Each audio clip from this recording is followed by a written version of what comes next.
Ladies and gentlemen, welcome back to the channel on a brand new video on Marvel Contest of Champions. I'm RichTheMan. I once said the word knickers in a library and got chucked out. Is that a true story? Who cares? Who knows? Let's jump into this video. Oh, and if you like that type of funny, not funny stuff that I just said there, like what I'm doing on the channel, then make sure you hit subscribe and make sure you've got notifications on so you don't miss a video. But the focus of today's Marvel Contest of Champions related video is this man here, Iceman. And what I really want to say is, got no ass. Like, he's literally got no ass. There's no ass here. There's no ass. There's like no ratio. It's just back to straight leg. It's just, that's it. Of course not. No, that is not the focus of this video. So I'm really going to talk about this champion, why he's so brilliant, why he's really loved. Great for Alliance Wars defense, great for Alliance Wars offensive, and lots of different content in the game. Let's delve into it. So if you're not already aware, I picked up Iceman a long time ago. I think it was in snow in the UK. That was a very long time ago. But yeah, I got him, and for a long period of time I didn't awaken him until fairly recently when I had that awakening with Blade and did that kind of a few 5 stars. I think it was about 6 or 7.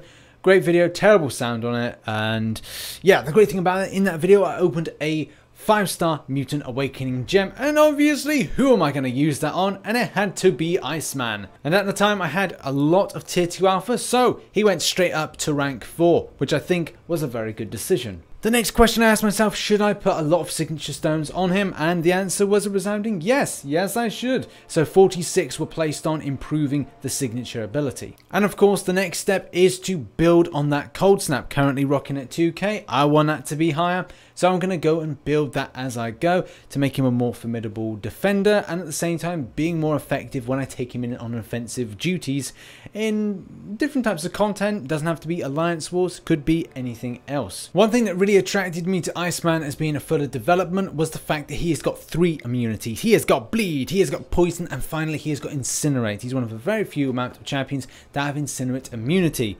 I really would hope that they get on with Luke Cage being Incinerate immune, but then that's something for another day. Oh, and the discussion about why Ghost Rider and Dormammu aren't Incinerate immune, but again, that's another argument for another video on another day. Iceman is considered to be an Omega level mutant, which means he's on the same level as people like Charles Xavier, as even close to Phoenix or Jean Grey.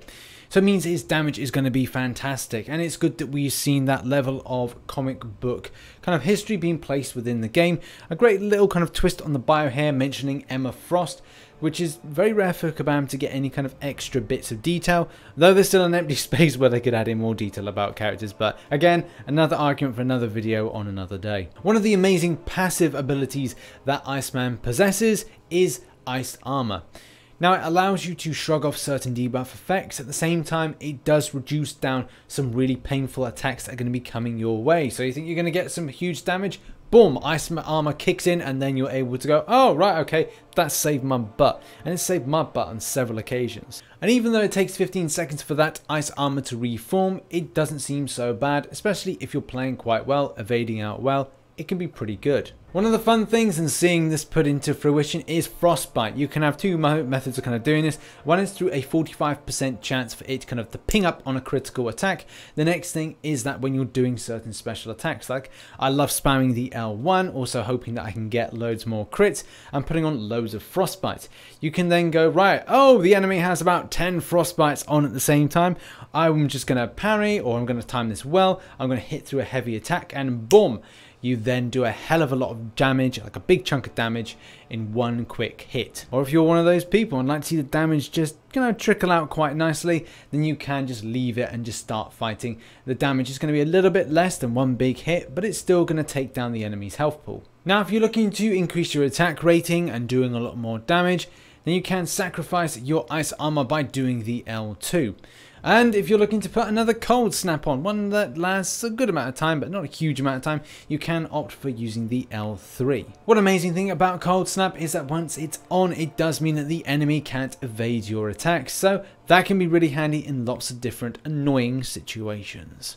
Where synergies are concerned, I have played about with a few. I do find that the mutant synergy that applies extra damage for mutant special attacks seems to be a really effective thing, especially if you're considering you're going to be placing in a lot of, say, L1s, maybe L2s, you want to increase that attack rating when you're fighting. Your playing style will differ from player to player. I myself love spamming the Frostbite and then hitting in either a heavy attack or allow them to, you know, freeze to death. Don't know what that was, but freeze. Yeah, you kind of get the idea. Now, I really love Iceman. I think he's a fantastic champion, fantastic character. Lots of interesting things about him, especially because he's so popular in game. He can be used in lots of different content.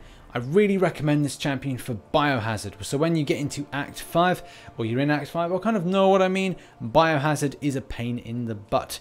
So having him around is really fantastic. Anything that applies bleeds, that does poisons, that does incinerates, he is your man for the job because he is not going to take that damage. His versatility allows him to be used in such things as Map 5 for Alliance Quest, especially when you've got things that do bleed and also poisons. His damage output is fantastic. So if you're looking for a champion and going up against certain champions that may do bleed and poison effects, this is your guy. So that has been the video. If you enjoyed it, then hit that like button. If you want to keep subscribed to the channel, you know, for news, the Marvel Contest Champions news, you know, that thing that I do from time to time, as well as other videos that I do, then hit the subscribe button.